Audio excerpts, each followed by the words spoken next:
Hər birinizi bir daha salamlayırıq.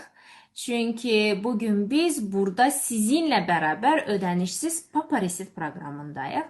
Və Papa Reset bir papa terapiyadır, amma çox fərqli bir papa terapiyadır. Bugün çox fərqli işlər görəcəyik sizinlə bərabər. Bugün çox fərqli olacaq. Hər kəsin həyat ssenarisi düşünürəm ki, bugündən etibarən dəyişməyə başlayacaqdır. Və bugünkü webinarımız o qədər axışda keçəcək, o qədər axıcı keçəcək ki, mən sizi inandırım ki, inana bilməyəcəksiniz bundan sonra həyatınızda baş verənlərə. Niyə? Birazdan sizə aydın olacaq. Niyə Papa Reset bu qədər önəmlidir? Niyə bugün bizə canlı 500 nəfər baxır hal-hazırda? Niyə bu qədər insan burada toplanıb? Niyə bu qədər populyardır bu? Hamınız bunu biləcəksiniz. Son dəfə 2 il öncə mən ödənişsiz Papa Reset keçirmişdim. Əlbəttə ki, o vaxt ki mən də başqa adam idim. O vaxt ki siz də başqa adam idiniz. Hamımız dəyişmişik, enerjilər dəyişib, dünya dəyişib və Papa Reset ümumiyyətlə sizin üçün zənginliyin açarıdır. Bir, sizin üçün sevginin açarıdır. İki.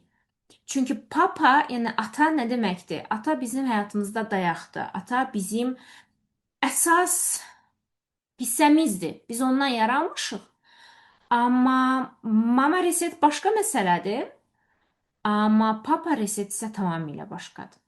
Bəli, mama reseti keçənlərin də həyatı dəyişir, 2x dəyişir. Amma ondan sonra mama reseti keçəndən sonra bir də papa reset eləyəndə həyatımız 5x, 10x dəyişməyə başlayır.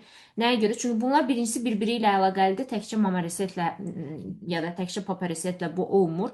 Hamısı bir-biri ilə çox əlaqəlidir. Amma digər tərəfdə mən özüm xatırlayıram. İlk dəfə mama reset eləyəndə mənim gəlirim 2 dəfə artdı. Ondan sonra papa reset eləyəndə mənim gəlirim 3 dəfə artdı və mən həmin dövrlərdə başa düşməyə başladım ilk dəfə ki, insanların sevgisini necə almaq olar, ümumiyyətlə ətrafımda nə qədər dava-dalaşım, problemlərim var idisə insanlarla bu düzəlməyə başladı. Özümü dünyada daha güvənli hiss eləməyə başladım və panik atakımın tam sonlanma etapı da elə o etapa tuş gəlir sanki, o etaplara uyğunlaşır. Və ona görə də Papa Reset çox önəmlidir. Yəni Mama Reset də önəmlidir, amma Papa Reset ümumiyyətlə çox önəmlidir. İkisini birlikdə birləşdirəndə, yenə də deyirəm, biz güclü bir dayaq sistemi, güclü bir personaj yaradırıq. Bu barədə birazdan çox geniş sizə danışacağam, amma ilk öncə mənimlə tanış olaq, çünki çoxlarınız ilk dəfədir burada mənimlə bərabərsiniz. Chatda mənə yazın, kimlər məni ilk dəfədir webinarda görür, canlı webinarıma qatılır. Sizlər chatda 9 işarəsi qoyun. Kimlər ki, öncələrdə webinarlarıma qatılıblar, siz isə 1 işarəsi qoyun. Bugün aktiv şəkildə bu webinarı keçirməyimiz önəmlidir. Amma kimlər ki, mənə Instagramda baxır, bilin ki, siz çox şey itirirsiniz. Ən birincisi giveaway keçiriləcək, onu itirirsiniz. İkincisi prezentasiyanı itirirsiniz. Üçüncüsü çox qəşəng sxemlər çəkəcəyim ekranda, onu itirirsiniz. Dördüncüsü, çox da qəşəng görüntünü itirirsiniz. Çünki Zoom-da işıqlandırma effekti var, xüsusi kamera var. Orada mən daha qəşəng görürsünüz. Burada biraz filtr falan aləm dəyir bir-birinə. Daha balaca görürsünüz məni. Bugünkü outfitimi də sizlərə özəl seçmişəm. Və və interaktiv formatda mənimlə əlaqədə qalmağı itirirsiniz, chatı itirirsiniz. Və əsas məsələ bir neçə hədiyyələrimiz daha olacaq. Onlar sürprizdir sizlərə. Onları da qaçırmış olursunuz. Sadəcə Instagramda baxdığınız zaman. Yəni sadəcə Instagramda baxanda o enerjini tam almırsınız. Yəni bu ödənişsiz proqramın tam full potensialını götürmürsünüz özünüzə. Sanki özünüzü kısıtlayırsınız. Yerimiz dolmaq üzrədir. Cəmi 20 dənə yer qalır Zoom-da. Amma narahat olmayın. Burada da baxırsınız. Yenə deyirəm, gecikənlərə yer verilmir onsuz da. Çıxsanız yeriniz başqa adama verilir bu arada. Çünki artıq biz çox vaxt verdik. Təqribən 13 dəqiqə vaxt verdik. Bundan sonra böyük ehtimal ki, artıq heç kəs qəbul olmayacaq webinar otağına. Ona görə də indiyə qədər gəldinizsə yerinizi heç kəsə verməyin. Çünki biz stoplamışıq webinara qəbula artıq. Və siz yerinizi kiməsə versəniz, kimsə başqa biri, biz açacağıq o yerləri. Yadınızda keçən dəfə necə olurdu? Yer açılırdı. Aysel xanım hamıya məlumat göndərirdi və yer açıldıqca sizin yerinizi başqa adamlar tuturdu. Biz bunu istəmirik. Əlbəttə ki, olsun. Siz də istəmirsiniz. Ona görə də burada qalın. Və mən nə istəyəcəm? Aysel xanımdan çox xahiş eləyəcəyim ki, hər yerdə yox, tamam, Asir Üstəmli kanalında elan versin ki, böyük kanalda, 15 mini kanalda elan versin ki, qəbul dayandı. Gecikənlər artıq girə bilmirlər. Kim ki gecikib, maalesef Instagramda baxa bilər. Tamam, əla. 500, 600 nəfər baxır bizə. Gəlin baxaq. Mənimlə tanış olaq, çünki ilk dəfədir dinləyənlər var. Mən Asiya Rüstəmli, sadəcə 60 manat büdcə ilə 5 il öncə şəxsi brendimi yaratdım. O vaxtlar mənə dəstək olmamışdı, kömək olmamışdı. Sadəcə mən idim və bir kisə problemlərim, belə deyərlər. İnsanlar bir kisə pulla hər hansı bir işə başlayır. Mən isə bir kisə problemlə başlamışdım. Nəyə görə bu problemləri də mən özüm öz emosional durumumla həyatıma yaratmışdım. Birazdan o barədə də danışarıq biz. Mənim proqramlarımı on minlərlə insanlar keçib, minlərlə, on minlərlə hətta nəticələrimiz var. Artıq baxmağa belə çatdırmırıq. Çünki Instagramda hal-hazırda çox şükür elə bir etapa çatmışıq ki, artıq mesajları belə oxumaq olmur, çatdırmırıq. Saniyəyə 3 mesaj gəlir. Arada bir screenshot eləyirəm ki, bu anları xatırlayım. Çox maraqlıdır mənim üçün ki, saniyəyə 3 mesaj necə gəlir? Telefon Instagrama girəndə dayanmır və bu etapa çatdıq biz. Çatmamışdan öncə isə Asiya Rövşən Akademiyanı da yaratdıq, hansı ki, ikili beynəlxalq sertifikatlı beynəlxalq coachlar biz hazırlayırıq, beynəlxalq akkreditasiyalı. Bu isə bizə daha çox güvənə biləcəyinizi sizə bildirir. Nəyə görə? Çünki burada hər hansısa bir mənşəyi bəlli olmayan, məntiqə sığmayan söhbətlər heç zaman danışılmır. Hamısı arxalanır bir dayağa. Baxın, mənim çox böyük dayaq sistemli bir iş qurmağımın səbəblərindən biri də elə dərindən dəfələrlə papa reset, papa terapiya keçmiş olmağımdır. Nəyə görə? Çünki mən özümdə güclü dayaq yaratmasaydım, belə bir akkreditasiyalı şirkət, ISO sertifikatları, bu qədər təsdiq, coach ID, bunların heç birini qura bilməzdik. Biz bu qədər sistem, struktur və s. bunların heç biri olmazdı. Dəstək sistemim olmazdı, bu şirkət olmazdı. Sizlər bu qədər strukturlu şəkildə hər şey addım-addım necə etməli olduğunuzu bilməzdiniz və lost hiss eləyərdiniz özünüzü.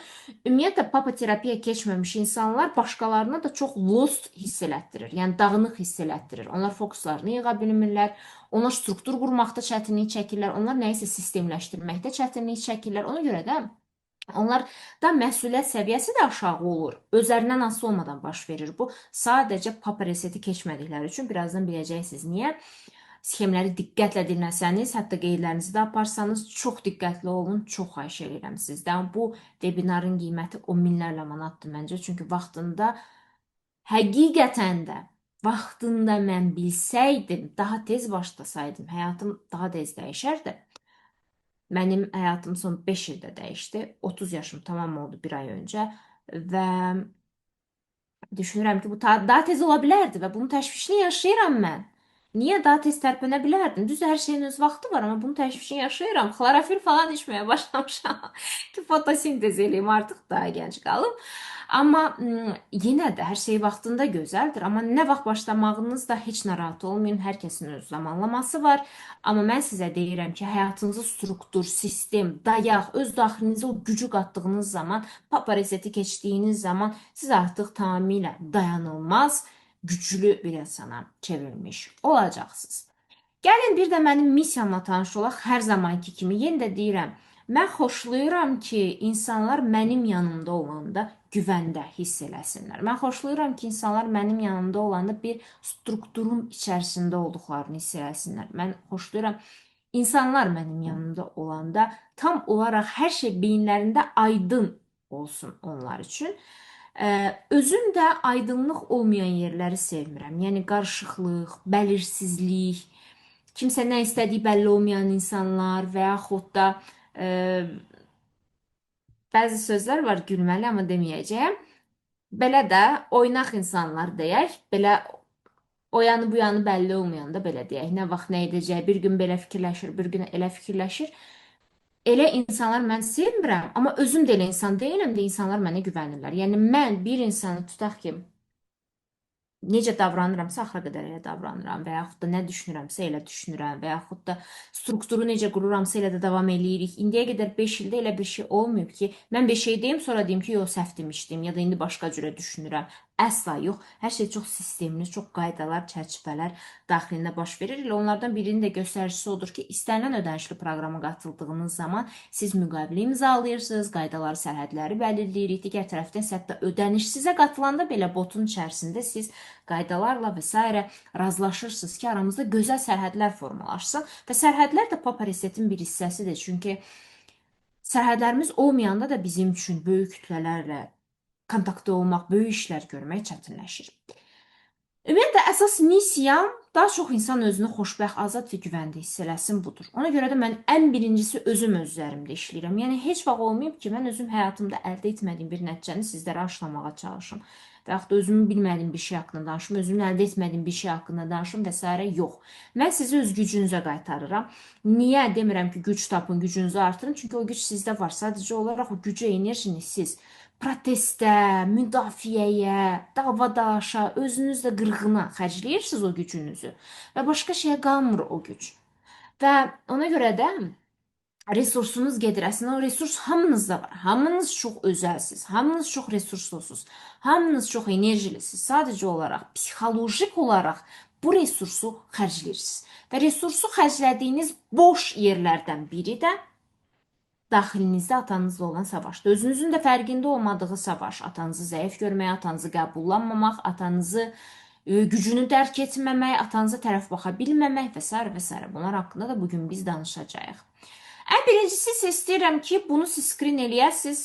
Hər webinarda mən bunu deyirəm. Hər webinarda komandam bunu sizə göndərir, ödənişsiz. Niyə ödənişsiz? Bunun hekayəsini qısaca danışım, keçək əsas hissəyə. Çünki mən vaxtında 7-8 il öncə idi ilk dəfə coachla şəxsən işləməyə başlayanda büdcəm yox idi demək olar ki, 15 manat tapıb ucuz bir coach tapmışdım ki, onunla işləyim və ilk sessiyanın hamısı ikinci sessiyanın özü belə sadəcə bu çarxa getmişdi. Və mən biraz belə şey olanda ki, sonra xalam qızı mənə demişdi ki, bu çarxı mən bilirdim də sənə ödənişsiz də eləyərdim. Mən çox pis olmuşdum. Çox pis olmuşdum və ona görə də indi bu çarxı hər ödənişsiz webinarda sizə göstərirəm. Hər ödənişsiz webinarda deyirəm skrin eləyin, götürün. Nəyə görə? Çünki bunu hər bir coach ilk sessiyalarında verir ödənişli şəkildə sizlərə. Bunun üzərində işlədir sizi. Mən sizə istəyirəm ki, o başlanğıc nöqtəsi, o giriş nöqtəsi özünün inkişafı sizin üçün rahat olsun. Ona görə də bunu götürün, hər ay istifadə eləyin. Burada özünüzə ballar verin hər həyat sferası üzərində və hər ay baxın, görün hansı həyat sferanız əziyyət çəkir, hansında ballarınız azdır, nəyin üzərində işləməlisiniz, nəyin üzərindən məqsədlər qoymalısınız ki, öz enerji səviyyənizi də, öz həyatınızı da gözəl ölçə biləsiniz. Çünki bəzən biz yanılırıq. Bizə elə gəlir ki, sağlamlıqsa vəsə həyatımız superdir. Yox. Və yaxud da bizə elə gəlir ki, pulumuz çoxsa vəsə həyatımız superdir. Amma belə deyil. Həyat insan özünü dolu, xoşbəxt tam hiss etməsi üçün, həyatda həqiqətən dərindən nəfəs ala bilməsi üçün həqiqətən də həyatın bu 8 sferasının hamısında demək olar ki, 8, 9, 10 bal verməlidir özünə. Mən də zamanında belə idim 2018-ci ildə xüsusilə də, nə vaxt ki ilk dəfə coachda işləməyə başlamışdım. Saçımı belə-belə kəsmişdim, şəkillərdə görürsüz. Çox kilo vermişdim, özümü yaxşı hiss eləmirdim, uzun-uzun dırnaqlar istifadə eləyirdim. Mən düşünürəm ki, ümumiyyətlə bir qadın bu qədər uzun dırnaqlar istifadə eləyirsə də, orada nəsə bir özgüvənsizlik var, orada nəsə bir şeylər var baş verən insan daxilində. Çünki insan özünə bu qədər zülm eləməməlidir. Uzun dırnaqlar, saçını qısa kəstirmək, yemək yeməmək, bu qədər arıqlamaq və s. və s. Yəni bunlar olmamalıdır. İnsan bunun üçün dünyaya gəlməyib.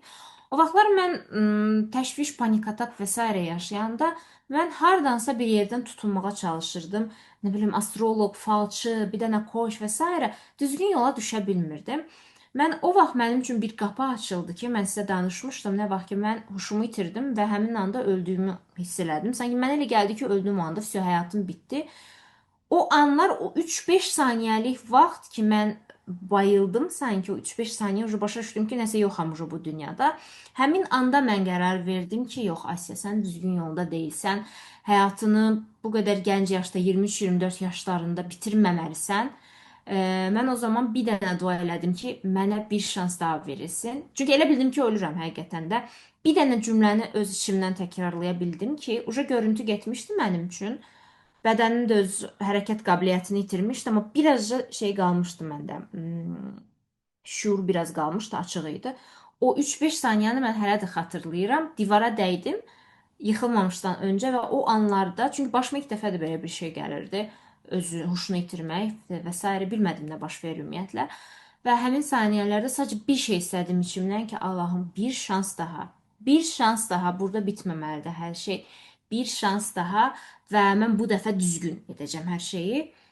Və ondan sonra mənim həyatım dəyişdi. Sadəcə necə oldu bu? Bir həftə ərzində mən Instagrama girdim. Sanki o bir şans verildi mənə, ayıldım, belə deyərlər də. O bir şans verildi, mən artıq həyata o qədər bərk tutundum ki, hər fürsəti dəyərləndirməyə başladım. Ayıldıqdan sonra mən Instagrama girəndə bir həftə ərzində sadəcə bir video gördüm. Bu mənim ilk daxil olduğum akademiyanın direktorunun videosuydu, rəhbərinin videosuydu. O öz maşınından belə mindiyi anda sadə bir video çəkmişdi. Çox qəşəng maşın idi o və kofe shopdan kofe içib çıxarkən rəfiqəsi ilə sağollaşıb maşına minirdi. Hələ də xatırlayıram mən. O video məndə bir hiss oyatdı. Niyə mənim həyatım belə deyil? Niyə mən kofe shopdan günün bir günündə kofemi rəfiqəmlə içib sağollaşıb da öz maşınıma minə bilmirəm bu qədər özgüvənli bir yerişlə. Daxil oldum onun səhifəsinə, gördüm ki, böyük bir akademiyası var, psixologiya təhsili verir, Rusiyada yaşayır. O qədər araşdırdım ki, səhifəsinə girdim, sonuna qədər, dibinə qədər araşdırdım və dedim ki, mən bu səhifəyə girdimsə, buradan bir enerji aldımsa, buradan bir ümid yeri gördümsə, mən bu işin peşini, belə deyərlər, buraxmayacağam. Nəsə var burada. Həmin günlərdə elə bir-iki həftəyə qərar verdim. Birincisi, ondan mama terapiyaya keçdim. Qiyməti baha idi. Mən gecə gündüz işlədim, pul yığdım, sonra papa terapiya, sonra isə akademiyasına daxil olmaq üçün qızıllarımı satdım. Və orada mənim yolculuğum başladı. Necə başlayıb deyə soruşurdu, həmişə tam da belə başladı. Və akademiyaya daxil olandan sonra bir dənə daha akademiya, 3 dənə ümumiyyətlə akademiya bitirdim ondan sonra. Sırf psixologiya, coaching ilə bağlı diplomlar aldım və s. Ondan sonra mənim həyatım 180 dərəcə dəyişdi. Yəni hər şey qurmağa başladım. Başa düşdüm ki, mən kiməm, nəyi necə eləməliyəm, insanlara necə yardımcı oluram. İlk başlayanda əlbəttə ödənişli heç nə satmırdım. Hər şey ödənişsiz idi və belə-belə gəldim, belə bir həyat ssenarisinə çıxdım. Bu isə həyatımın əlbəttə ki, sadəcə görsənən, biraz narsistik bir hissəsidir. Əlbəttə ki, həyatım bundan daha maraqlıdır mənə görə. Çünki hər günümü fərqli bir film kimi yaşayıram. Rəfiqəm bu səhər yazıb ki, sənin səsin çıxmır. Deyir ki, ola bilməz ki, səndə bir macəra yoxdur bu günlərdə. Mən sana deyirəm ki, artıq bu belə adiləşib mənim üçün. Gəlin başlayaq. Papa terapiyaya. Kimlər hazırdır? Enerji göndərin, emojilər göndərin chatda. Mən sizin enerjinizi görüm emojilərlə. Hı -hı. Hı hı hı hı hı. Harda var ki belə, harda var ki belə, həm hədiyyələr, həm enerji, həm hekayələr, motivasiya. Əla, super, hər şey var burada. Yəni niyə də yox? Niyə də yox? Niyə də həyatınızı enerjisiz yaşayır? Niyə də düşünəsiniz ki, məni heç kəs sevmir? Axı mən sizi sevirəm. Axı mən sizin üçün çalışıram. Mən bu gün səhərdən inanın mənə, enerjimi qaldırmaq üçün hər yola əl atmışam da düşünün. Limfa drenaj, masaja getmişəm. Nə bilim, sinir sistemi ilə işləmək üçün ekspertin yanında olmuşam səhər. Ondan əvvəl padel oynamışam. Ondan əvvəl analizlər vermişəm. Ondan sonra xlorofil içmişəm hətta ki enerjim super olsun. Bütün gün ərzində böyük bir aclıq oruca etmişəm ki, belə deyərlər. Biraz interval vermişəm yeməklərimin arasında ki, az yeyim, enerjim sizə qalsın. Belə deyərlər. Yəni siz üçün hər şey eləyən heç olmasa bir insan var bu həyatda, belə düşünün. Və o insan varkən siz niyə sevilmədiyinizi düşünəsiniz ki? Sizə niyə elə gəlsin ki, mən sevilmirəm, fürsətlər yoxdur, həyat pisdir, ay məni dəstəkləmirlər, ay məni heç kim sevmir. Axı mən sizi dəstəkləyirəm. Bir nəfər də olsun. Olsun, belə də başlamaq olar. Bir nəfər var. Məsələn, mən həmin gün o psixoloqumun videosunu görəndə həqiqətən dedim ki, Allahım, dünyada bir insan var imiş ki, mənə enerji verəcək, mənə ayağa qaldıracaq, mənə bir şeylər. Bəlkə də başqaları da var idi, heç nə demirəm. Sadəcə olaraq o səhnə 5 saniyəlik bir video idi. Öz maşınına minir və coffee shopdan çıxır. Bu səhnə məndə bir enerji oyatdı və o enerjinin dalınca getdim, dayanmadım, tərəddüd eləmədim. Çünki niyə tərəddüd eləmədim? Yenə də deyirəm, həmin anda o bir həftə əvvəl öldüyümü düşünməsəydim, böyük ehtimal ki, tərəddüd eləyərdim. Mən fürsəti qaçırardım. Çünki yəqin ki, ondan əvvəl də çox fürsətləri qaçırmışam. Çünki anam illərlə mənə YouTubedan psixologiya videoları atırdı. Baxmırdım. Atam mənə psixologiya kitabları hədiyyə eləyirdi. Heç birini açmırdım, tullayırdım hamısını ki, bu kişi məndən nə istəyir ümumiyyətlə, buraxsın mənim yaxama artıq və s. Yəni bu insanlar davamlı ailəmdə belə məni dartmağa çalışırlar bir yola, amma mən başa düşmürdüm. Bunun səbəbi o idi ki, ümumiyyətlə mama, ata, yəni mama, papa, bu ikisi ilə mən böyük bir mübarizədə idim və girə bilmirdim o yola. Bunlarla mübarizədə olanda həyatın gətirdiyi fürsətləri də görmürsən. Çünki baxın, gəlin belə çizək ekranda, siz daha yaxşı görəsiniz bunu. Bir neçə şey çizəcək. Ekran diqqətlə izləməyiniz önəmlidir. Instagramdakılar sorry, gecikmisiniz deyə yer qalmayıb artıq. Zoomda ekranı görə bilməyəcəksiniz, Giveaway-də iştirak edə bilməyəcəksiniz. Amma dinləyin, yenə də bir fürsətdir. Gecikməyin, gecikməyin. Yerlər dolub hamısı, 600 yer hamısı dolub. Niyə gecikirsiniz? Əvvəldən 100 dəfə mən deyirəm, elan eləyirəm, hədiyyə verirəm deyirəm hətta. Gəlin, xahiş edirəm özlərinizdə işləyin, bu çox önəmlidir deyirəm. Amma yox, yox anam, yox. Yox, bəziləri. Neyniyək, neyniyək? Tak, gəlin baxaq. Baxın, bu sizsiz ya da mənəm. Belə bir şkala çəkək. Buna deyək, bura gələcəkdir, düzdür? Bura indidir. Bura isə keçmişdir. Yaxşı görə bilirikmi? Keçmiş arxadadır, gələcək qabaqdadır, indi isə indidir. Mən bu indidəyəm, indiki zamandayım. Baxın, bunu bir dənə başını qəşəng çəkər, çünki burada mən göz çəkməliyəm sizin üçün, tam görəsiniz deyə nədən söhbət gedir. Baxın, insan şüuraltısı çox qəribədir. Mən əgər ana-atamla bağlı hər hansısa duyğular yaşayıramsa, keçmişə yönəlik proqramlarımda ilişib qalmışamsa, mənim gözlərim, bu gözlər, gözəl gözlər, nə olur? İstər-istəməz psixoloji gözümüz, yəni enerjimiz harda olur? Bu tərəfdə. Keçmişdə. Yəni mən fikir verin. Baxın, sanki siz maşın sürürsünüz, amma ancaq arxaya baxırsınız. Yəni belə sürürsünüz, arxaya baxa-baxa. Sanki qabağa yox, arxaya baxırsınız. İndi burada nə olar? Siz maşını sürürsünüz. Yalnızca arxaya baxırsınız, qabaq ön şüşəyə baxmırsınız. Nə olar? Crash. Əlbəttə ki. Nə olacaq? Əlbəttə ki, 3 addım belə gedə bilməyəcəksiniz. Siz maksimum şansınız gətirsə, maksimum 200 metr gedə bilərsiniz o şəkildə. Şansınız gətirsə o da, nətərsə bir şey olsa, nə bilim, yol boş olsa və s. Və o enerji resurs hara gedir? Ana-atamızla yaşadığımız uşaq vaxtı bu kaşamalaşa ki var, hamıda var bu. Bu hamıda var ha, belə düşünməyin ki, nə bilim, Əbülfəzin ana-atası daha super ana-ata idi, ya Gülvedirənin ana-atası lap super idi, mənimki bərbad idisə, belə şey deyil, hər bir hekayəsi olur. Burada bir kaşa var, burada bir kaşa var, həmişə də var bu, hamıda var bu. Bu kaşada enerjimiz qalır. Siz özünüz fərqində olmadan da ola bilər ki, gün ərzində siz nə bilim Lamborghinilərə baxırsınız, gələcək almaq istədiyiniz evə baxırsınız, işinizdə məşğul olursunuz, vebinarlar keçirirsiniz, bla bla bla. Amma enerjisel olaraq enerji gözünüzdə belə deyərlər. Arxadadır. Bütün resursunuz buraxır. Və nə baş verir bu anda? Bir, İndiki anda hiss eləyə bilmirsiniz deyə bayaq dediyim kimi fürsətləri görə bilmirsiniz. Çünki hər gün ən azından evdə oturursa belə sosial mediada qarşınıza fürsətlər çıxır. Elə bu webinar kimi, nə bilim təlimlər və s. nə dalınca gedə biləcəyiniz, arxasına düşə biləcəyiniz fürsətlər həqiqətən çox olur. Çünki hal-hazırda sosial media vasitəsilə fürsətlərin sayı bir insanın bir saniyə ərzində qarşısına çıxa biləcəyi fürsətlərin sayı, mən deyərdim ki, 1-ə 1000 artıb. Çünki əvvəllər belə deyildi. Əvvəl sən çölə çıxmalıydın ki, o fürsəti görəsən. İnsanlar Amerika nədir deyə görmək üçün Amerikaya getməli idi, şansı gətirsə o da. Amma indi belə deyil. Və sən indiki zamanda yaşamırsansa, bu fürsətlərə də açıq olmursan və bu fürsətlər sənin üçün boş çuxluğa çevrilir. Yəni, çünki sənin enerjisel gözün arxadadır, sənin enerjin çatmır ki, fürsəti fürsət olaraq görəsən. Başa düşürsünüzmü? Məsələn, o qədər olur ki, gün ərzində minlərlə insan olur ki, məsələn, mənim səhifəmə girir, reelslarıma baxıram, amma heç zaman gözünə görsənmir ki, hər hansı bir ödənişsiz webinara qatıla bilər. tutalım ki. Yəni niyə? Çünki fürsətlərə bağlıdır. Niyə? Çünki enerjisi arxadadır. Çox gözəl anlaşılır bu insanların enerjisi. Çox gözəl anlaşılır bu insanların arxaya baxaraq yaşadıkları. Və sən bu cürə yaşayırsansa, əlbəttə ki, bütün resursun bura gedir. Niyə? Duyğularına gedir, qarma-qarışıqlığa və sən önünü görə bilmirsən. Hər atdığın addım bir crashla nəticələnir.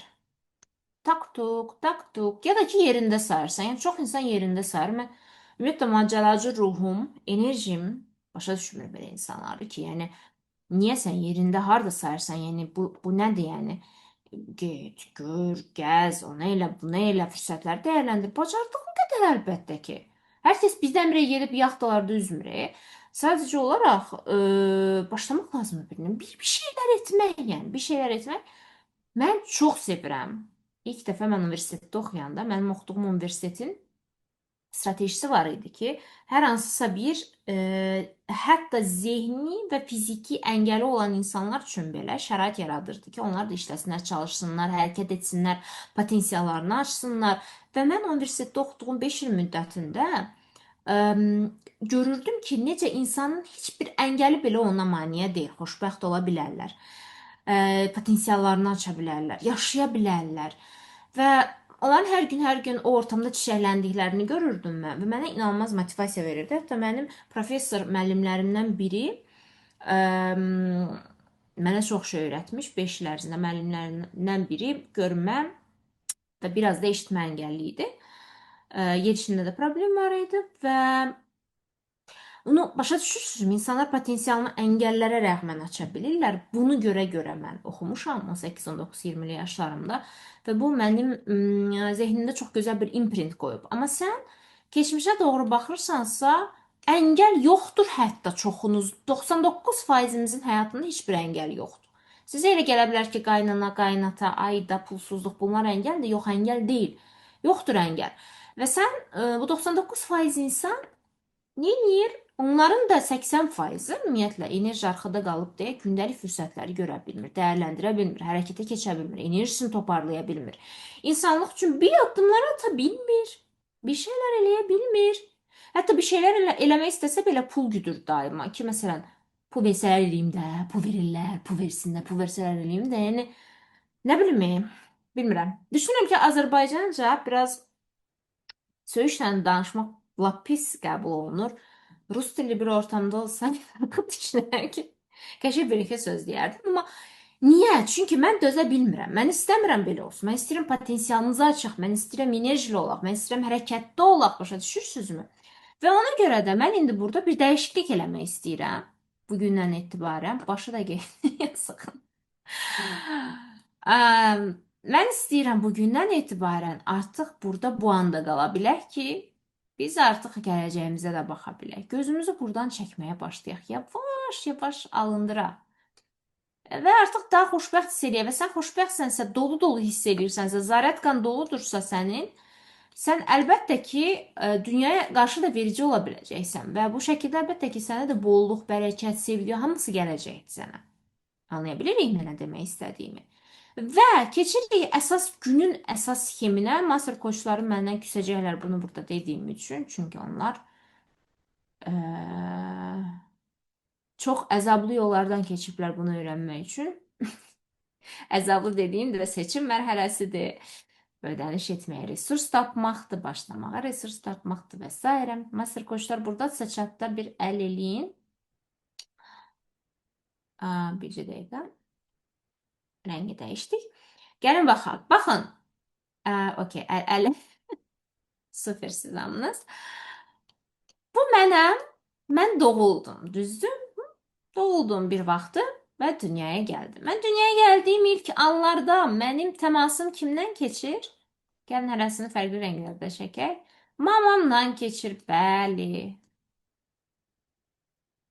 Mamamdan keçdi ilk təmasım. Deməli, dünyanı ilk algılama şəklim kimdir? Mamamdır. Və mən əlbəttə ki, mamamın qarşısına hiss edirəmsə, bütün dünyanın rəsmini də artıq o cürə görürəm. Çünki mənim üçün ilk mərhələdə mən və mamam var. Hətta həmişə deyirəm, mama dünyasını dəyişdisə belə doğumda mənim ilk təmasım onunla olub, düzdür? Onun bətni ilə olubdu. İlk təmasım mamaya paltarı da geyindirək. İlk təmasım, ilk təmasım onunla olubdu. Okey? Mamanın bətnində. Bax burada. Tam olaraq burada ilk evim olub. Və ilk təmasım budur deyə bütün dünyanı da, öz evimi də onunla algılayıram. Mən onun kimi görürəm. Bununla yaşadığım nə hisslər varsa, nə emosiyalar varsa, hansı dalğalar ötürülübsə mənə və yaxud da mən hansı dalğaları hiss eləmişəmsə, bütün dünyamı o dalğalarla görürəm. Və mən birinci həyat səviyyəsinin birinci qismində, belə deyərlər də, o ən aşağı etapda, addımlarda, stupenkalarda ən aşağı mən həyat ssenarimi sadəcə mamamla yaşadığım duyğular üzərindən qururam. Yəni belə deyərlər də, mənə öyrədilibsə rəqəmlər 9-a qədər 1 2 3 4 5 6, yəni onlu sistem deyirlər də buna. Öyrədilibsə,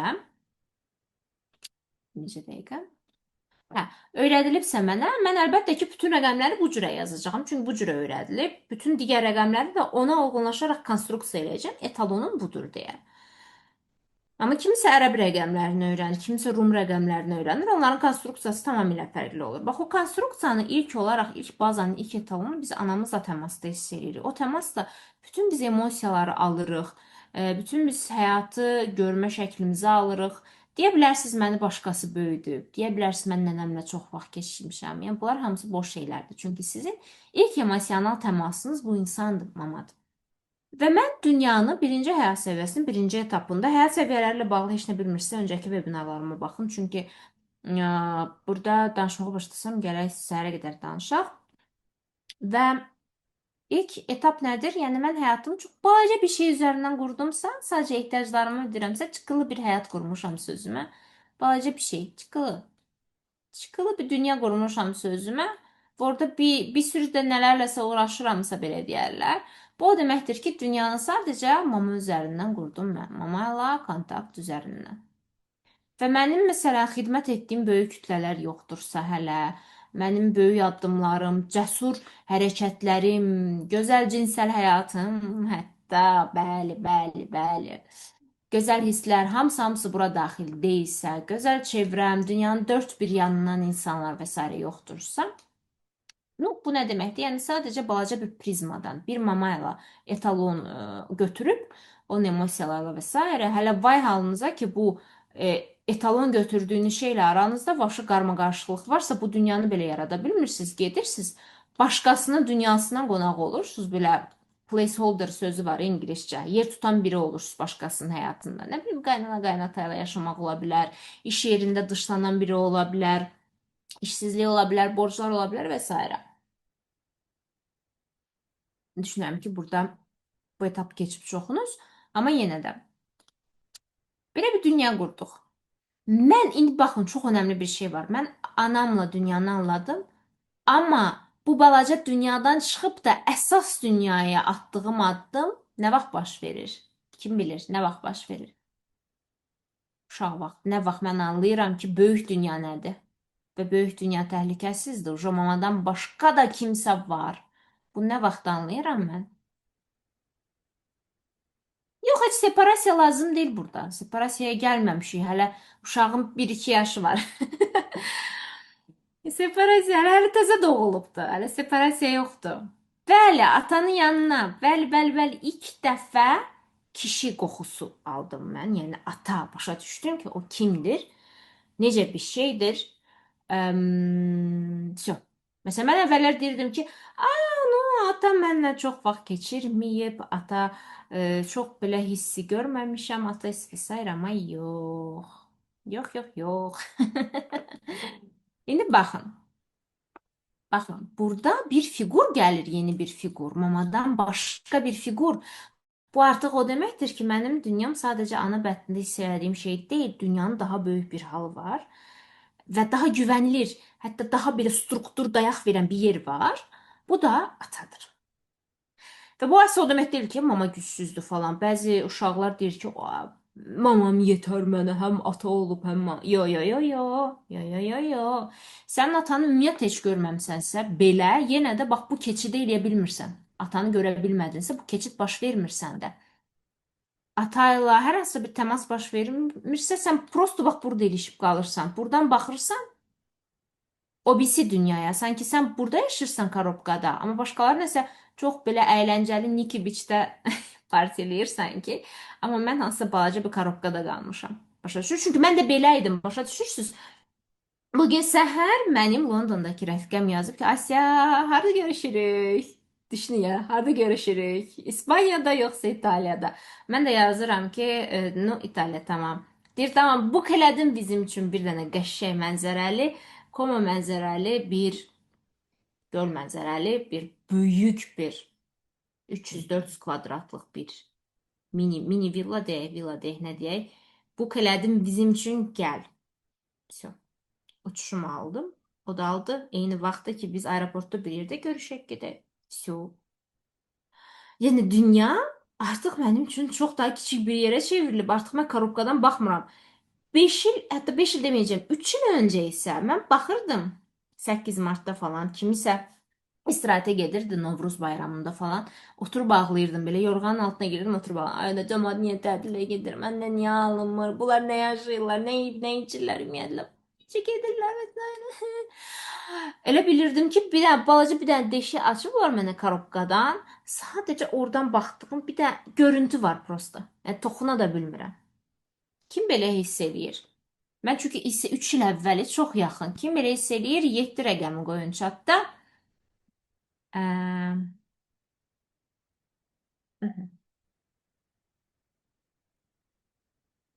Çox normal. Mən də bəzən bəzi şeyləri indi belə baxanda elə hiss eləyirəm. Çünki o etapları keçməliyəm.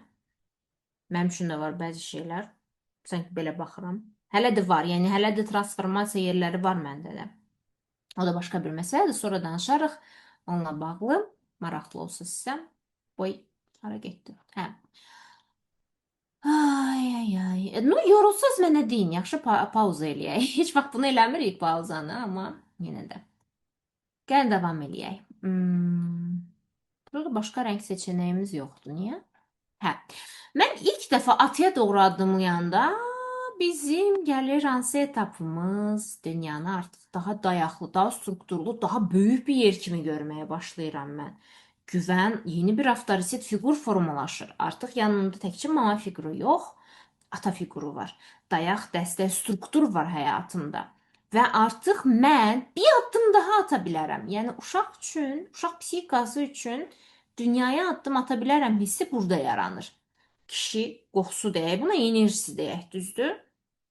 Və o addım necə baş veribsə, yəni bu kontaktda nə baş veribsə arada, ya ümumiyyətlə baş verməyibsə bu olur boş çoxluq, ya da baş veribsə də nə baş verib? Məsələn, mən həmişə deyirəm, utanmadan, çəkinmədən, səmimi və açıq şəkildə deyirəm ki, mənim üçün bu kontaktda həmişə bir soyuqluq baş verib sanki. Bir addım sanki həmişə geridə olmuşdum atamla. Baxmayaraq ki, həmişə yanımdaydı fiziki olaraq, amma sanki əlim çatmırdı ona. Toxuna bilmirdim sanki. Və ona görə də dünyanı belə görürdüm mən. Dünya mənə sanki soyuq davranırdı, sanki reaksiya görmürdüm, sanki başa düşmürdüm. Münasibətimdə belə idi. Yəni və hətta münasibətimdən çıxandan sonra bir müddət belə mən yenə də əlimin çatmadığı insanlara belə aşiq olmağa davam edirdim. O vaxta qədər ki, yenə və yenə ildə mən 3-4 dəfə papaterapiyanı keçirəm mütləq şəkildə və 5-10 dəfə də rədd edilmə praktikasını keçirəm mütləq. Çünki inkişaf üçün bu lazımdır. Siz sürətli inkişaf istəyirsə bu lazımdır. Mütləq. Siz inanırsınızsa ki, hər il daha yaxşı bir versiyanız ola bilərsiniz, bu olmalıdır. Mütləqdir. Və bu kontaktda nə baş veribsə, məsələn, məndə soyuqluq baş verib, düzdür? Mən güclüydüm, ayaq üstə dayanırdım, həyatımı yaşayırdım, amma bir addım geridə hər şeydən, bir addım geridə. Və davamlı özümü addım dala atırdım həmişə. Bu məndə bir refleksdir, indi də var bu arada, üzərimdə işləyirəm. Məsələn, yaxşı bir şey mənə gələndə bir hoppanıram arxaya. Fiziki olaraq baş verir, ha. Mən özümü idman zalında, padeldə, nə bilim, getdiyim yerlərdə fizikamız belə, fiziologiyamız belə axı bizim proqramlarımızı oynayır. Nə baş veribsə onu oynayır. Mən özümü müşahidə edirəm ki, yaxşı bir şey gəlsə bir addım niyə daha gedəsən, sənə hədiyyə verirlərsə bir dənə niyə arxaya atasan? Çünki bu məsafə mənim üçün bu daha doğmadır. Bu daha doğmadır. Niyə soyuq atır? Sadəcə bu. Yəni bunun üzərində işləyirəm, amma səmimi şəkildə sizə də deyirəm həmişə, bunun üzərində işləyirəm. Hisslərimi yaşamaq üçün şeirlər yazıram çox vaxt, hətta texnikalarımı eləyirəm və s. Bunun üzərində işləyirəm. Çox yol qət eləmişəm. Çünki artıq dünyaya deşikdən baxmıram. Bir damcı daha yolum var. Bir damcı daha. O da pul mövzusunda deyil artıq. Bir damcı yolu daha aşacağam, bilirəm. Hər şeyin zamanı var. Birdən-birə tak, mən getdim, все, hər şey düzəldi, все. Bu nədir? Onda yaşamayaq da belə olmur. Bir yolculuq var. Onu fərqində şəkildə getməmiz lazımdır və düşünməyin ki, Asiyanın həyatı düzəldi, все. Daha heç şey oturub kefir, bütün gün divara baxır. Yox, mənim inkişaf nöqtələrim var. Daha yaxşısı istəyirəm mən. Daha gözəl istəyirəm mən. Başa düşürsünüzmü? Niyə məsələn düşünürəm ki, mən 2-3 ay tətildə qalmıram? 2-3 ay qış vaxtı niyə qışlamaq deyirləri üçün bir yerə getmirəm? Niyə mənim tətillərim ancaq maksimum 2 həftə çəkir? Məsələn, düşünürəm. Daha yaxşısını istəyirəm özüm üçün, düzdür? Və əlbəttə ki, daha çox izləyici, daha çox işimi böyütmək, həmişə daha yaxşısı üçün yer var. Daha da gəncləşmək, fotosintez eləmək. Və gəlin davam eləyək. Deməli mən ilk dəfə fikir verin. Bundan sonrası da var. Düşünün. Bundan o tərəfi də var. Bu ekrandakindən o tərəfi də var. İndi onu göstərəcəyim sizə. İlk dəfə atamla təmas etdim, dayağı dəstəyi hiss elədim və məndə bir struktur, bir güvən formalaşdı və başa düşdüm ki, dünya artıq böyükdür və bunun içərisində mən daha çox şey yerləşdirə bilərəm. Daha çox sevgi, insanlara xidmətə keçə bilərəm, çünki dayaq var, məndə struktur var, sərhədlər var artıq. Başa düşürsünüz? Bunu mən atamla kontaktda öyrənirəm çünki. Qura bilərəm, yarada bilərəm. Çünki içimdə artıq tək bir fiqura asılı qalmamışam. Yəni tək bir mama fiquruna yox. Mama və ata sanki ev qurursunuz, hər tərəfdən dəstək dayaqları var artıq və onu hiss edirsiniz fizikən də, psixolojik olaraq da. Və siz daha qurucu, yaradıcı olmağa başlayırsınız və bu anda da elə seksual enerjiniz falan açılır. Bu barədə də birazdan danışacağam. Və siz başlayırsınız dünyanı artıq bir korobka olaraq görmək, konserv qutusu olaraq görmək yox, bir deşikdən baxmaq yox, qlazokdan. Siz artıq özünüz öz dünyanızı yaratma cəsarəti tapırsınız. Və bunu yadınızda saxlayın, mən ekranı silirəm. Buradan sonrasını göstərmək istəyirəm çünki. Tak. Biz nə dedik? Bir dənə balaca rekap çəkim burada.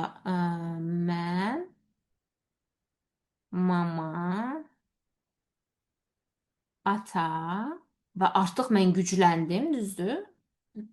Mən doğuldum mamaya, mamadan ataya, nənədən nənə babadan, baba nənədən. Və nə baş verir? Sonrası da var axı. Mən bundan sonra separasiya yaşayıram. Bundan sonra mən artıq bu da olmalıdır. Əslində olmalıdır 16-18 yaş, amma bizlər üçün bəzən bu 40, 50, 60, bəzən sizcə ömürlük belə bu baş vermir. Çünki çox adam 70% insan dünyada bax burada ilişib. Əminliklə deyirəm sizə 70% insan burada ilişib. Prosto burada ilişib. Hələ bu kontaktı belə aşa bilməyibdi. Əminliklə deyirəm. Çünki 70% insan dünyada ehtiyac səviyyəsində yaşayır. Statistika var. Rəngi dəyişək, daha aydın olsun. Aha. Və bundan sonra mən separasiya yaşayım. Uca güvənli gücü hər şeyi götürdümsə buradan, bunlara qarşı heç bir pretenziyam da qalmadısa, gözüm arxada qalmadısa belə deyərlər. Mən artıq addımlayıram hara? Bu dəlimi buraxır axı fizikən də. Mən addım atıram. Bu nə idi çəkdim mən? Çox pis oldu. Mən addım atıram. Axır ki hara?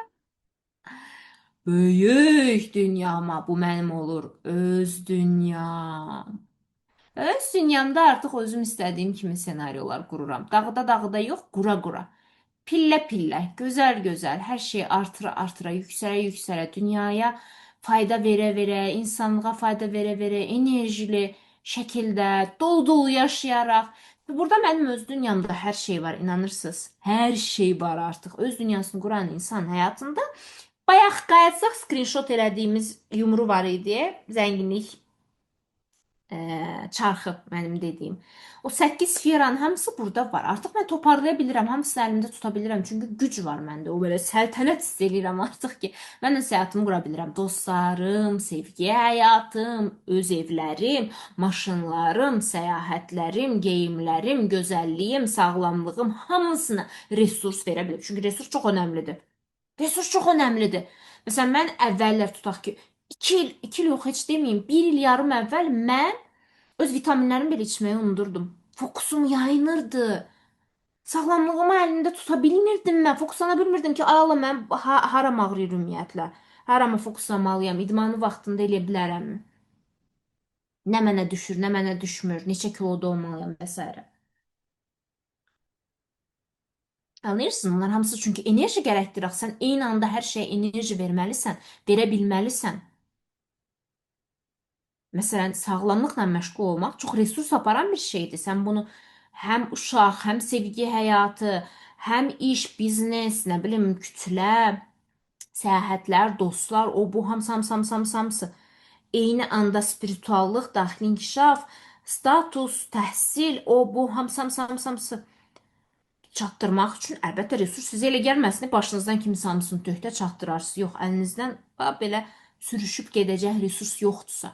Öz dünyamda isə resurs var. Çünki güc əldə etmişəm mən. Və o gücü mənə gəldisə, bu resurs varsa, mən öz dünyamda həqiqətən də bir ulduza çevrilirəm. Və bu dünyanı necə istəyirəmsə qururam. Mənə necə rahatdırsa, kimisi üçün dünyasını elə qurmaq rahatdır ki, və gözəldir ki, onun üçün. Bir dənə bloger izləyirəm, bir bəy var. Davamlı səyahət edir. Məsələn, ona xoş gəlir ki, davamlı maraqlı yerlərə gedir. Dolu-dolu yaşayır, fərqli insanlarla tanış olur. Nə bilim, milyonlarca izləyicisi var onun. Bu insan həyatını bu cürə qurub öz dünyasını tutaq ki. Kimsə öz dünyasını, amma baxın, öz dünyamı qurmaq nədir? Burada уже ehtiyac yoxdur. Nə mənada ehtiyac yoxdur? Burada artıq ehtiyac səviyyəsindən çıxmışam. Yəni bazı ehtiyaclar boşluqda deyil mənim üçün. Bazadan gedir söhbət. Yəni artıq mən baza ehtiyaclarımla bağlı narahat deyilsizləmsə, bu o deməkdir ki, mən separasiya yaşamışam. Yox, narahatamsa hələ yaşamamışam, hələ burada ilişib qalmışam mən. Başa düşürsünüzmü? Anlayırsınız, hələ o güc əldə etməmişəm. Yəni mən əgər bu gün deyə bilmirəmsə ki, mən belə istəyirəm həyat ssenarimi qurmaq bu mövzuda və qura bilmirəmsə, o deməkdir ki, hələ öz dünyam yoxdur orada.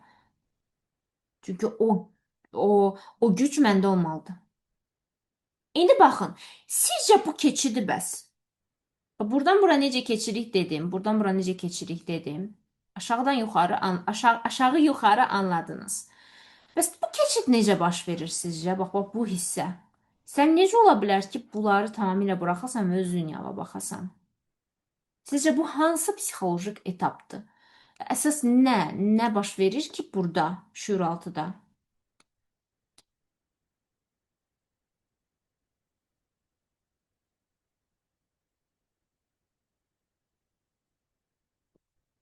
Baxaq görək.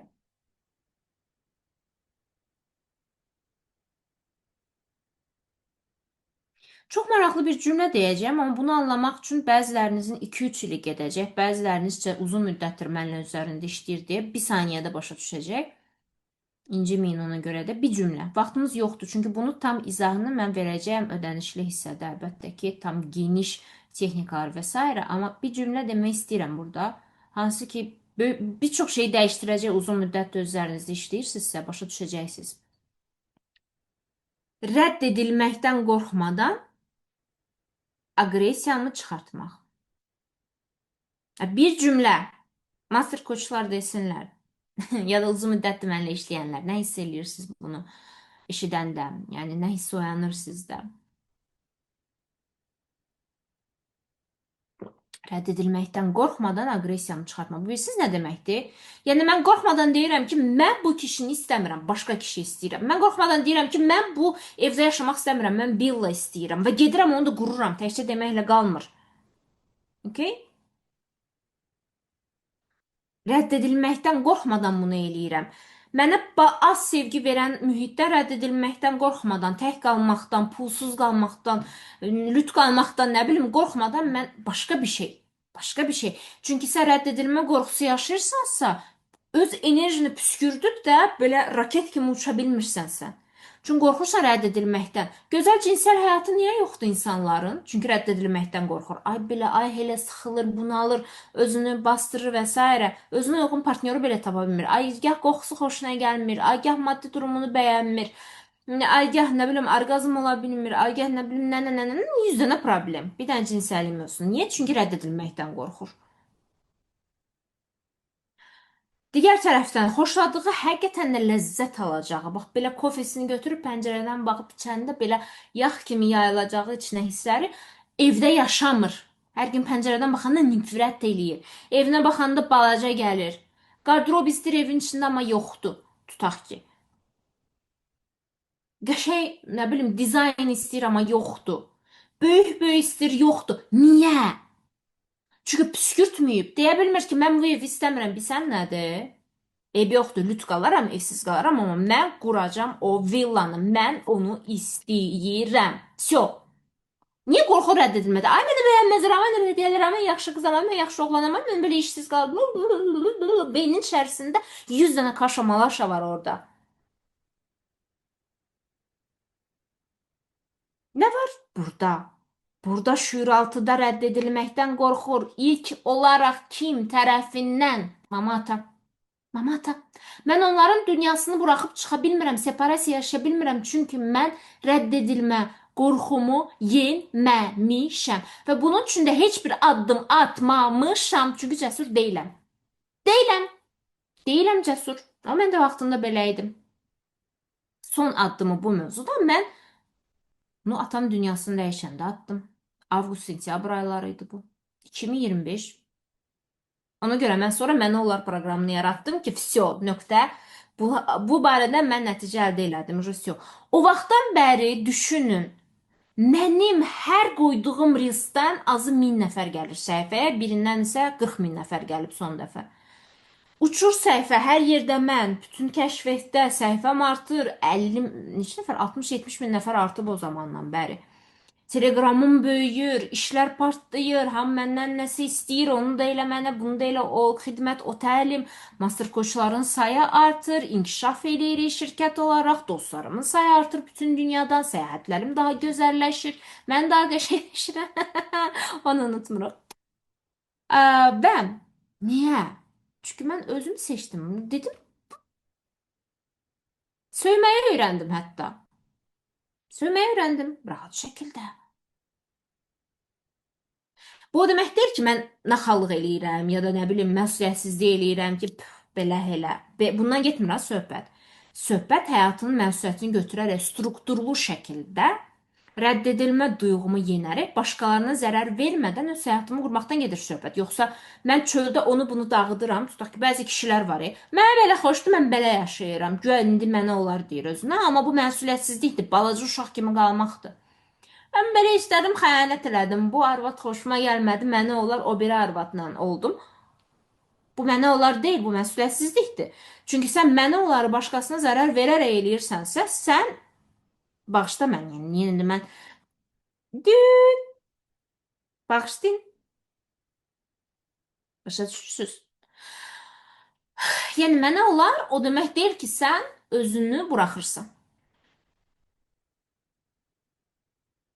Çünki çox insan mənə onları özünü buraxmaqla qarışdırır. Bağışlayın məni, başqalarına zərər verərək bunu eləyir. Ya da özünə zərər verərək bunu eləyir. Özünə zərər verərək nədir? Özünə xəyanət eləyir. Tutalım ki, mənə olar partiləmək, gecə gündüz səhərə qədər partidədir. Ibizada çox idi belə insanlar. Səhər, axşam, sonra kusa-kusa qalır, sonra terroz olur, sonra özünə əzab verir. Səhər bilmir kimdən oyanır. Vəbşətdə, Ibizada olanda dedilər ki, niyə saat 10-da yatırsan? Çünki mənim rejimim budur. Saat mən 10-da yatmalıyam. Mən gedib partiləmək istəmirəm. Bu mənə xas bir şey deyil. Amma siz gedə bilərsiniz, HPV tuta bilərsiniz, serroz ola bilərsiniz, səhərə qədər kusa-kusa içə bilərsiniz. Yadınızdan çıxa bilər kimin üstünə qusdunuz. Amma sizə elə gələcək ki, mənə olar dedim, amma əslində siz özünüzə qarşı məsuliyyətsiz. Bu mənə olar deyil, bu balaca mama uşağı olmaqdır, balaca bəbəlikdir. Başqasına və özünə zərər verərək mənə olar deyirsənsə, sən hələ də dünyanın da özünü rədd eləyirsənsən, başa düşürsən? Mənə olar, mən şokolad yedim 15 gün. Sənə olar, tamam, amma sən özünə zərər verirsən axı. Burada rədd edilmə duyğumu yenəndə mən tam düzgün balansı saxlayıram. Başa düşürsünüzmü? Düzgün balansı saxlayıram mən. Amma rədd edilmə duyğumu yenməmişəmsə, separasiya yaşamamışamsa, mən nə edirəm? Mən özümü məhv eləməklə məşğul oluram. Sadəcə olaraq özümü xəstələndirirəm, öz həyatımı məhv eləyirəm. Ona görə mən həmişə deyirəm, məni uzun zamandır dinləyənlər həyat səviyyələri nədir bilirsiniz? Ona görə mən deyirəm ki, ikinci həyat səviyyəsi çox riskli həyat səviyyəsidir.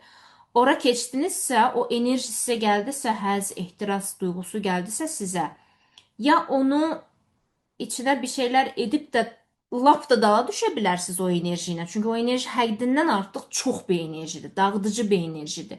Onu klabbinqə, yanlış cinsel münasibətlərə, yanlış insanlara, nə bilim, içkiyə, gic-gic şeylər yeməyə ya da mənasız idmanlar eləməyə ki, hansı ki bədənə zərər verir, özünə iynə vururlar, testosteron və s. Yəni belə qısaca gicləməyə xərcləsəniz o enerjini, ikinci səviyyə enerjisini, lap da dala düşürsünüz bu səfər. Ona görə ikinci səviyyə çox riskli bir etapdır. Özünün inkişafda olmadan ikinci səviyyəyə keçənlər, buna çox qəşəng misallar var. Çox qəşəng misallar var. Sadəcə bunu burada açıq yerdə deyə bilmirəm. Məşhurlardan çoxdur belə misallar. Özünüz bilə bilərsiniz kimlər. O insanlar o vaxta qədər ki, öz duyğularını işləmədilər, psixoloqla, koçla dərinə enmədilər, onlar üçüncü səviyyəyə keçə bilmirlər. İlişib qalırlar ya da təzəlikcə çox sevdiyim bir müğənni keçən il idi də, məşhur qrupdan. Yəni sadəcə maddə kullanmışdı deyə özünü pəncərədən atıb durduq yerdə dünyasını dəyişir. O qədər yaraşıqlı. Uşaq vaxtı mənim kraşlarımdan biri idi. O qədər yaraşıqlı, o qədər istedadlı biri. Yəni bu əlbəttə ki, bu qədər ekstremə də qaçmırıq, amma söhbət nədən gedir? Düşünməyin ki, ikinci səviyyəyə çıxmaq sizin üçün hər şeyi udacaqsınız. Ondan getmir söhbət. Söhbət ondan gedir ki, siz bu enerjini düzgün yönləndirə biləsiniz. İndi gəlirik. Davam. Əsas hissəyə. Əsas hissə nədir? Əsas hissə bu enerjilər hardadır ümumiyyətlə? Həmişə soruşduğunuz bu nə, necə, hardan, hansı enerji ilə baş verir? Dəqiqliklə bunu göstərmək istəyirəm. Chatda mənə enerjilər qoyun, emojilər qoyun. Baxım görüm ayıqsız yoxsa yox. Bax, bu məndən fərqi yoxdur kişi, qadın. Bu bir insandır, aramızdan biri. Çox şükür ki, artıq kişilərin sayı da çoxdur belə webinarlara baxan. Axır ki, gəldiniz. Şükürlər olsun. Master Coach'da artıq 2-3 nəfər bəy var. Düşünün, coach olmaq yolunda. I am honored. Və çox sevinirəm. Və bu mənə və. Gəlin baxaq. İstənilən bir insanda, indi sizə qəribə gələ bilər, amma biraz məntiqi düşünün. İstənilən bir insanda ilk olaraq bazada olan şey, çünki ilk mama ilə kontaktdır, ilk olaraq bizdə olan şey o qadınsı dediyiniz, mən buna sevmirəm, qadın kişi enerjisi demək, yumşaq və sərt enerji deyəcəyim bundan sonra. Çünki məndən çox soruşursunuz, qadın enerjisi nədir, kişi enerjisi nədir? Yox, hər ikisi bir yerdə bizdə var. Sadəcə biri yumşaq enerjidir daha çox, biri sərtdir. Biri yumşaq bacarıqlardır, biri sərt bacarıqlardır. Və məsələn soruşursunuz, makyaj eləmək nədir? Qadın enerjisidir yoxsa kişi? Mən deyəcəm bu kişi enerjisidir, eril enerjidir. Niyə? Çünki makyaj etmək sərt bacarıqdır. Bunun üçün fokusu toplayıb, sərhədləri bilib, düzgün xətlər çəkməyi, struktur qurmağı öyrənmək lazımdır. Bu kişi enerjisidir. Məsələn, soruşarsınız ki, kommunikasiya bacarığı nədir? Flörtləşmək nədir? Bu qadın enerjisidir. Bəli, bu yumşaq bacarıqdır çünki. Bu emosiyalarla işləməkdir, axışda olmaqdır. Soruşsanız ki, cinsəllik prosesi nə enerjidir? Bu daha çox kişi enerjiləridir, düzdür. Çünki burada daha çox güc istifadə eləyirsən və yaxud da nəyi necə etməlisən, bunları bilməlisən. Amma bir tərəfdən də bu həm də qadın enerjisi, çünki hiss eləməlisən sən, orqazm məsələn. Hiss eləməlisən, axışda olmalısan və s. Amma İkisi bir yerdə işləməlidir burada ki, məsələn, cinsəllik prosesində orqazm olasan, düzdür? Həm yumşaq enerji, həm sərt enerji, qadın və kişi enerjisi. Və beləcə həyatımızda bəzi şeylər sırf sərt enerjilər üzərinə qurulub, bəzi şeylər sırf yumşaq enerjilər üzərinə və biz insan olaraq qadın-kişi heç fərqi yoxdur. İlk öncə yumşaq enerjini öyrənirik. Yəni qadın enerjisini. Ona görə də bəzi kişilərə biz baxırıq, deyirik, heç kişilik yağmır ondan. Çünki bəzi insanlar öz üzərində işləmirlərsə, çox yaraşıqlı ola bilər. Çox qəşəng ola bilər. Amma o qadın kimi belə yumşaq enerji yayacaq sənə. Mən desəm dişil, eril enerji pis çıxır. Çox insan qaçır bu mövzudan və bu düzgün çıxmır ümumiyyətlə. Enerji təkdir. Bir dənə tək enerji var hamıda. Necə ki, hər bir əşyanın, cansız təkanın belə enerjisi var. Bizdə də enerji təkdir. Onu hər hansısa bir sədlə bölə bilmirik ki, bu kişi üçündür, bu qadın üçündür. Yox. Sadəcə biz dünyaya gələndə ilk tanış olduğumuz enerji, yəni enerjimizin tanış olduğumuz hissəsi yumşaq enerjidir. Yəni çünki ilk təmas mama ilədir. Və oradan biz nə öyrənirik? İlk yumşaq enerji nədir? Baxın, burada nə var? Yumşaq enerjilərdə nə var? Emosiyalar, düzdür? Çox insan bu yumşağı belə öyrənmir. Ona görə də çox insanlara mən baxıram, sadəcə elə bir boşluğa baxıram, həqiqətən. Yəni burada oje coach və psixoloq kimliyimi kənara qoydum. Bəzi insanlara baxıram, elə bir buz parçasıdır. Elə bil boşluqdur, elə bil yoxdur, elə bil korobkaya baxırsan, nəyə baxırsan, başa düşmürsən. Rəngi belə yoxdur o insanların. Niyə? Çünki özlərini dondurublar. Vəbşə heç nə istəmirlər həyatdan hiss eləmək. Sadəcə hər hansısa bir öyrənilmiş primitiv bacarıqlar var. Məsələn, bunu belə eləyəcəm, yeməyi belə bişirəcəm, ona elə deyəcəm və s. Всё, başqa heç nə yoxdur. Hisslər, yumşaqlıq, yumşaq enerji belə yoxdur ki, hələ danışım mən o birisi enerjidən. Deməli, ilk öncə öyrəndiyimiz nədir? Emosiya, yumşaq enerji, düzdür?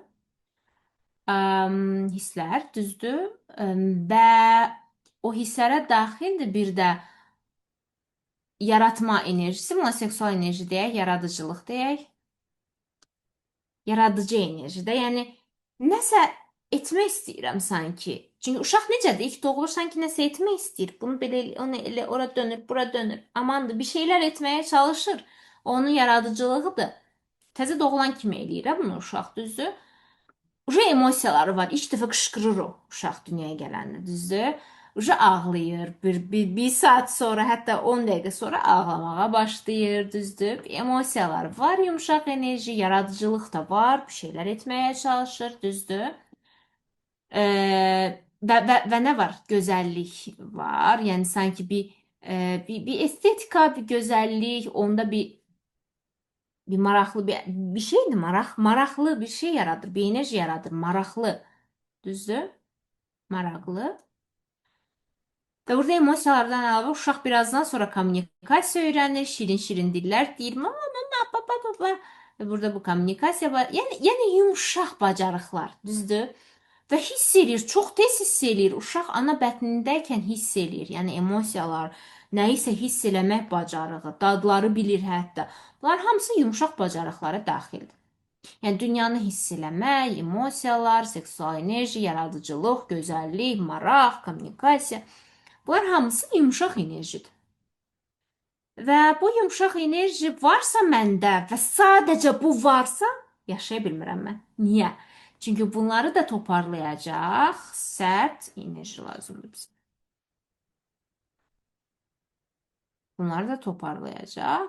Buna da siz deyirsiniz eril kişi, buna da biz deyirik, mən isə deyirəm sərt bacar. Bunu biz ata ilə kontaktda edirik, daha yaxşı öyrənirik.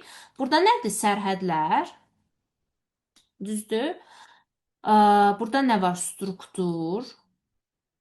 Burada nə var? Ucu dayaq. Dayaq bir nəfərlə yox, iki nəfərlə formalaşır. Çünki maşında belə iki tərəfli, velosipeddə belə iki təkər var. Bir təkərlə getmir. Dayaq formalaşır, düzdür? Artıq bu puzzlın tamamlanmayan hissəsi ata, düzdür? Dayaq formalaşır, struktur, sərhəd, forma, sanki formaya girir hər şey. Özünü qoruma bacarıqları, düzdür? Güvənmək, bir güvən yaratmaq. Hər şey formaya salmaq, polkalara düzməkdə sanki belə rəflərə düzmək hər şeyi və səsini çıxartmaq da artıq sərhədləri qoymaq, düzdür? İfadə bacarığı. İfadə bacarığı. Məsələn, hiss eləmisiniz? Mən həmişə hiss eləyirəm atasız böyüyən uşaqların enerjisini. Məsələn, onların sərhədləri çox zəif olur. Buradan hiss olunur.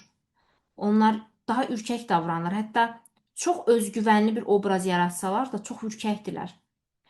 Çünki bu sərhəd struktur onlarda baza olaraq formalaşmayıb, enerjisel olaraq onu hiss eləməyiblər hələ.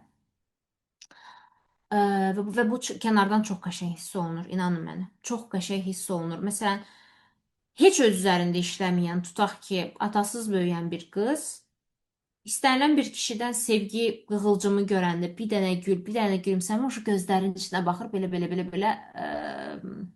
nə deyirlər ona? Qırpır gözlərini, belə baxır. Və o o hiss olunur. O qəribədir. Hətta mimika belə tam istədiyi kimi olmur. İndi niyə? Bax mən xüsusən mimikasından tanıyıram, atasının enerjisini tam hiss eləməmiş qız uşaqlarını da, kişiləri də. Necə olur bu? Onların gülüşləri yarım olur sanki.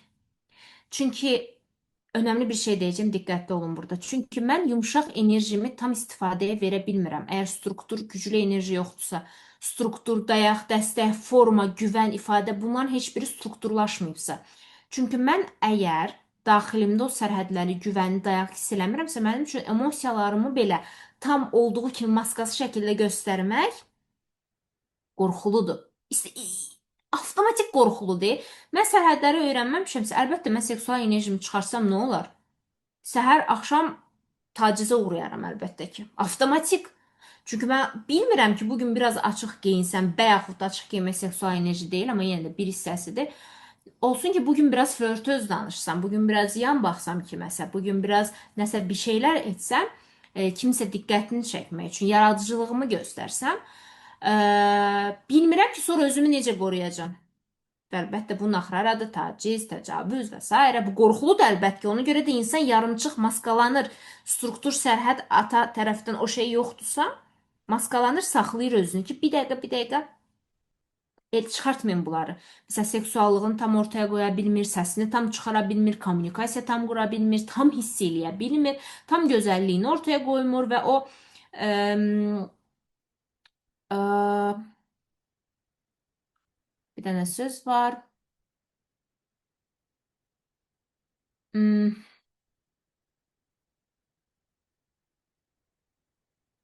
okey.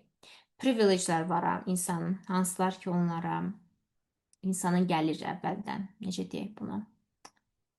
Ə, okey. Tamam, Azərbaycanca tapmadım sözü. Üstünlüklər. Yəni insana gələn hansı bir bonuslar, Allahdan gələn gözəllik olsun, qəşəng nə bilim sinə ola bilər kimdəsə, kimdəsə qəşəng gözlər ola bilər, hansısa bir kişidə boyu buxun ola bilər, yaraşıqlı ola bilər və s. Bunu belə ortaya qoymaq çətinləşir məndə. Və yaxud da gözəl kommunikasiya qabiliyyəti, bacarıqlar, istedad, piano çalmaq ola bilər, mahnı oxumaq ola bilər, modellik, hər şey ola bilər də, bu düzdür, ya da həkimlik belə ola bilər. Bunların hamısını yumşaq bacarıqlar gəlir mənə, istedadlar və s. ortaya qoymaq belə qorxuludur mənə, çünki hələ o dayaq struktur yoxdur. Yaranmayıb məndə. Düzdürmü? Və bunlar hamısı sadəcə 5% istifadədə qalır məndə, əgər bunlar hamısı yoxdursa. Başa düşürsünüzmü? Ona görə üzərində işləməli olduğumuz mövzular var, amma digər tərəfdən də hətta bu da varsa belə, daha böyük şəklimiz nə idi? Yadınıza salıram. Bunlar hamısı varsa belə kompleks şəkildə istifadəyə qorxmağa başlayıram bu səfərdə. Yəni bunu inteqrasiya eləməkdən qorxuram bu səfərdə ki, bunların ikisinin birlikdə inteqrativ formatda istifadə edeyim mən. Sərhəd var, gözəllik var. Maraqlı kommunikasiya qabiliyyətim var, dayaq var. Seksual enerjim var, özünü qorumağa. Hamısı var, tamam. Müəyyən qədər var, az da olsa var. Formalaşıb ata ilə, ana ilə. Kontakt. Amma bir-birini inteqrasiya edib də ortaya qoya bilmirəm. Çünki mən inteqrasiya edib ortaya qoysam, mən oluram 10x bir insan, super insan. Sverxçilovek oluram mən həqiqətən də. Super insana çevrilirəm. Niyə? Çünki hamısını bir-birinə inteqrasiya elədim və mən artıq durdurula bilmirəm. Mən potensialımı hər yerdə istifadə eləyirəm. Mən dünən baxıram, bir dənə həkim tapdım Rusiyada. Xanım həkimdir. İnanılmaz məşhurdur. 2 milyon ya 5 milyon izləyicisi var. Hər gün 5 dənə kontent çəkir. Həmçinin çox uğurlu əməliyyatlar keçirir. İnanılmaz bir şeydir, yəni. İnanılmaz bədən şəkilləndirmə əməliyyatları eləyir. Bəlkə də görmüsən xanımı. Və inanılmaz şəkildə bir də modellik eləyir. Piano ifa eləyir. Mahnı oxuyur. Xoşbəxt münasibəti var. Daha da uşaqlar dünyaya gətirir. Düşünün, qəşəng bir komandası var. Həm media komandası, həm də tibbi komandası var.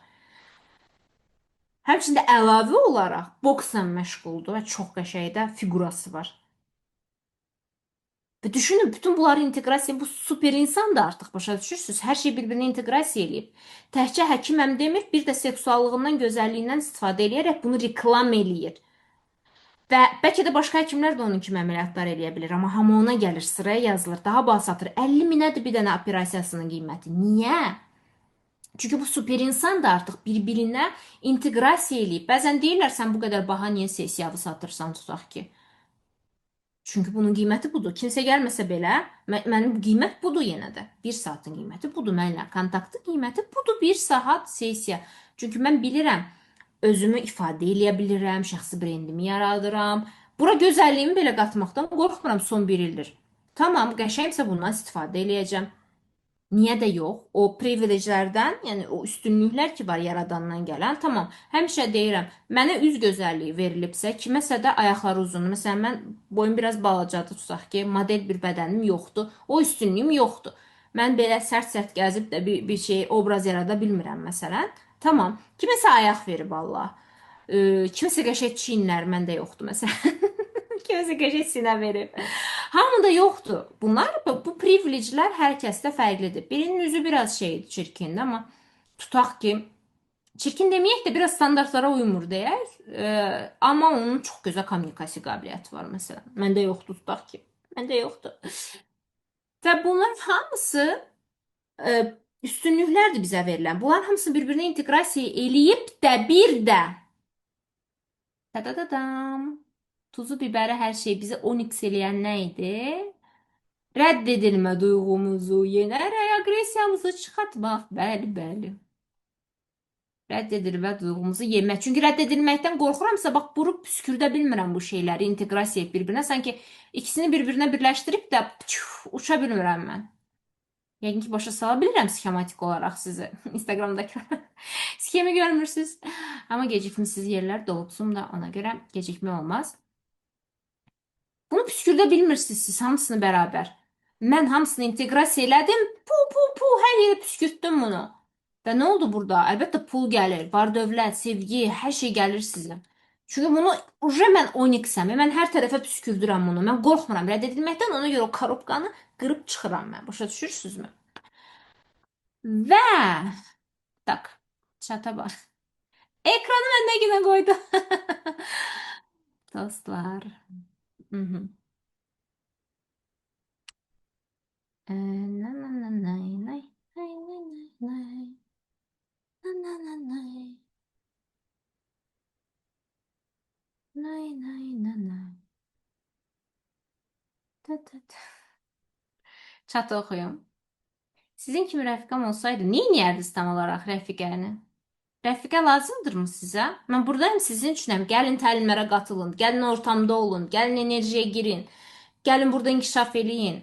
Sizə elə gəlir ki, mən yoxam həyatınızda. Əslində isə varam, hətta daha çox varam. Rəfiqədən belə daha çox rəfiqə. Mən rəfiqələrimlə bunları danışmıram. Rəfiqələrim buradadılar, canlı yayımda. İndi bütün vebinarları izləyirlər. Mən rəfiqələrim ilə gedirəm, televizorlarında mənim vebinarım olur həmişə.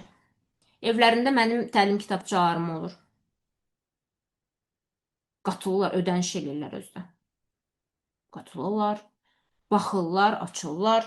O demək deyil ki, sizin yaxın rəfiqəniz deyiləmsə, nəsə itirirsiniz. Yox, eyni şey, eyni şeylərdir. Fitri istedad, inanın mənə, mənim bir tanışım var. Bir yox, hətta iki tanışım var, qohumum. Kişidir ikisi də. Çox gözəl fitri istedadı var hər ikisinin. Hər ikisinin. Çox inanılmaz fitri istedadları var. Amma inanırsınız, iş tapa bilmirlər ikisi də. 40-a yaxınlaşır yaşlar. Bir mövzuda hər ikisində eyni mövzu üzərindən inanılmaz bir fitri istedadları var. Mən illərlə ona istedadı yaratmaq istəmişəm, məndə alınmayıb. Amma iş tapa bilmirlər. Söhbət heç bacarıqdan getmir. Dəstək sistemləri belə var. Bu heç birindən getmir. Sadəcə inteqrasiya eləyib iki enerjini bir-birinə rədd edilməkdən qorxmadan bütün istedadlarını, hər şeylərini püskürdə bilmirlər. Bir də bu arada mənim qohumumdularsa, deməli yaraşıqlıdırlar həm də. Püskürdə bilmirlər bunu. Özümü sevmə, mən danışıram da düzdür özümdən. Artıq mən deyə bilərəm ki, bəli, özümü bəyənirəm. Çünki əvvəllər deyə bilmirdim bunu ki, amma Deyərlər ki, buna bax İlham Quliyevadır. Yox, deyin, deyin, qəşəngəm, gözələm. Bacarıram. Gəlin siz də bacarın. Siz 5 dənə bacararsınız, mən 25 dənə bacarıram. Amma bunu deyə bilmək budur bax. Rədd edilmə duyğusunu yenərək aqressiyamı püskürtmək. İndi mən sizə püskürdürəm aqressiyanı, baxın necə olacaq. Nə deyəcəm indi, baxın. Da-da-da-dam. Sürpriz. Surprise. Surprise'ımız nədir? Sürprizimiz nədir? Birinci sürpriz. Tezliklə yaxta görüşümüz keçiriləcək. Hər il may-iyun aylarında keçirilən yaxta görüşümüz. Və bu görüşə dəvətnamə artıq gedib, kimlər ki qatıla bilərlər, bilet götürə bilərlər. Halka açıq deyil bu təklif. Sadəcə müştərilərimə gedib bu. Və ən önəmli söz nədir? Ən önəmli söz. Ən önəmli söz odur ki, biz hərəkətlərimizlə, nəyi necə elədiyimizlə, nə qədər istedadımız olduğuyla yox, bütün bu şeyləri hansı emosional fonla ortaya çıxardığımızla əldə eləyirik həyatda. Həyatımızı necə qurduğumuz, hansı emosional fonda olduğumuzla birbaşa əlaqəlidir. Siz çoxlu strategiyalar qura bilərsiniz. Siz çoxlu varlı kişilər tapa bilərsiniz. Mən hətta tanıyıram o kişiləri ki, özünə varlı qadın tapıb. Bunların hamısını bu cürə eləyə bilərsiniz. Amma bütün bunlar nəticə verməyəcək. Çöldən əldə etdiyiniz şeylər nəticə verməyəcək. Hansı emosional fonla bunu elə əldə etdiyinizdir nəticə verən. Başa düşürsünüzmü? Əlinizdə olanları hansı emosiyalarla istifadə etdiyinizdir nəticə verən. Hər birinizi çox sevirəm. Nə yaxşı ki varsınız və sağlaşırıq.